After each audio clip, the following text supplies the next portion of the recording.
আমরা কিন্তু আসলে জানি যে এই গ্রুপে যে আসলে রানার্স আপ পজিশনে থাকবে সে কিন্তু ফেস করার কথা ব্রাজিলকে। সো ঠিক 29 তারিখ রাত 11টায় আপনি যেখানে ব্রাজিলের ম্যাচটা ধরে রেখেছিলেন দেখবেন, এখন কিন্তু আপনাকে ব্রাজিল ভার্সেস জাপান একটা ম্যাচ দেখতে হবে।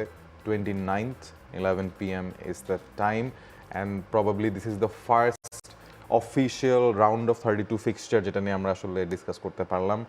ছোট করে জানতে চাবো পারভেজ ভাইয়ের কাছে যে এই ম্যাচ আপটা আপনি কেমন দেখছেন? খুবই কম্পিটিটিভ হওয়ার কথা, এবং মজার বিষয় এটা আমার মনে হয় ব্রাজিল মরক্কো যে গ্রুপটা হয়েছে সেখানে Brazil group champion, Morocco runner up হয়েছে। None of them probably wanted to face Netherlands. So ওই জায়গা থেকে আমার মনে হয় ব্রাজিল হতে পারে তারা একটা ফেভারেবল অপোনেন্টই পেয়েছে, rather than Netherlands at round of 32 তারা জাপানকে পেয়েছে। তবে এমিলি ভাই বোধহয় আরেকটু ডিটেলে বলতে পারবেন, কারণ জাপান কিন্তু কোনোভাবেই এমন একটা টিম না যাদেরকে ইজিলি ব্রাশ অফ করা যাবে।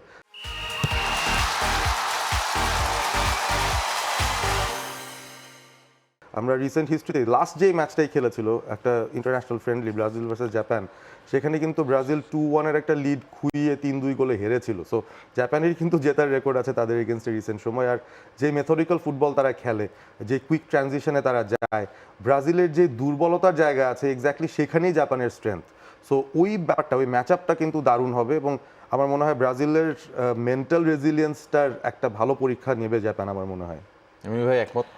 অফকোর্স একমত। এবং যদি আজকের ম্যাচটা একটু যদি আপনি দেখেন সুইডেনের অ্যাগেনস্টে জাপান, আসলে আমার সব থেকে বেশি ভালো লেগেছে আপনি যদি দেখেন যখন সুইডেন আসলে তাদের সেন্টার ব্যাক বা গোলকিপার যখন আসলে এরিয়াল বলগুলি খেলছিল, আপনি যদি দেখেন জাপান ম্যাক্সিমাম ডুয়েলগুলি কিন্তু উইন করছে। At the same time second বল যেগুলি আসছে সব কিন্তু জাপান কালেক্ট করছে, এবং কালেক্ট করার পরে তারা আসলে যেটা করেছে অপোনেন্ট হাফে আসলে এত সুন্দর বল ডিস্ট্রিবিউশন, মানে দেখতে এত সুন্দর লেগেছে যে আসলে আমাদের এশিয়ার জাপান যে আসলে ফুটবলে কত ইমপ্রুভ করেছে সেটা আজকে ম্যাচ হয়তো ড্র হয়েছে, বাট জাপানের এই বল ডিস্ট্রিবিউশন আমার কাছে মনে হয়েছে যে ফ্যান্টাস্টিক। ইভেনচুয়ালি গোলটার কথা তো বলেছি যে it was outstanding team goal. So সেই জায়গা থেকে অ্যাগেনস্ট ব্রাজিল আমার কাছে মনে হচ্ছে যে ব্রাজিল যেটা পারভেজ ভাই বললো যে ব্রাজিল হয়তো কিছুটা হলেও চিন্তা করবে, স্বস্তি পাবে, বাট এখানে আমি কোনোভাবেই আসলে এই জাপানকে ব্রাজিলের অ্যাগেনস্টে কখনোই মনে করি না যে কোনোভাবেই জাপান খুব ইজিলি যে ম্যাচটা, ব্রাজিল যে ম্যাচটা খুব ইজিলি জিতবে, বা যে মানে একটা হার্ড কম্পিটিটিভ ম্যাচ হবে টু বি অনেস্ট। কারণ এই জাপান আসলে যে কোনো দলকে যে কোনো ম্যাচে হারিয়ে দেওয়ার ক্ষমতা তাদের আছে।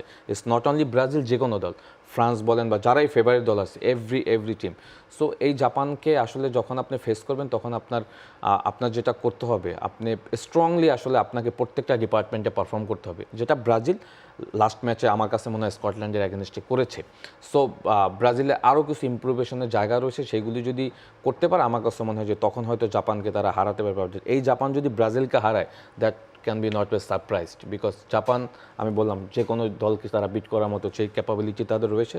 স্পেশালি তাদের ফ্রন্ট লাইনে আসলে মিডফিল্ডে যদি আপনি দেখেন নাকামুরা, তারপর হলো আপনার দোয়ান, মেক্সু দোয়ান, তারপর হলো আপনার কামাদা, দে অল আর মানে ক্রিয়েটিভিটি প্লেয়ার। আমি বলবো যে এদেরকে আসলে ম্যানেজ করাটা ব্রাজিলের জন্য ইজ ভেরি ডিফিকাল্ট, বিকজ আমরা জানি ব্রাজিলের মিডফিল্ডে এই মুহূর্তে যারা খেলছে, লাস্ট ম্যাচে গেমিরেস অসাধারণ পারফরমেন্স করেছে, কেসিমেরও ভালো করছে, পেকোয়েটা ভালো করছে, বাট এই মিডফিল্ডারকে আসলে আপনি কীভাবে হ্যান্ডেল করবেন, that's the point. I hope it's a big match হতে যাচ্ছে।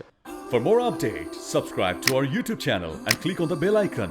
Follow us on Facebook and Instagram. Download T-Sports app to enjoy exciting games and highlights. Visit tsports.com.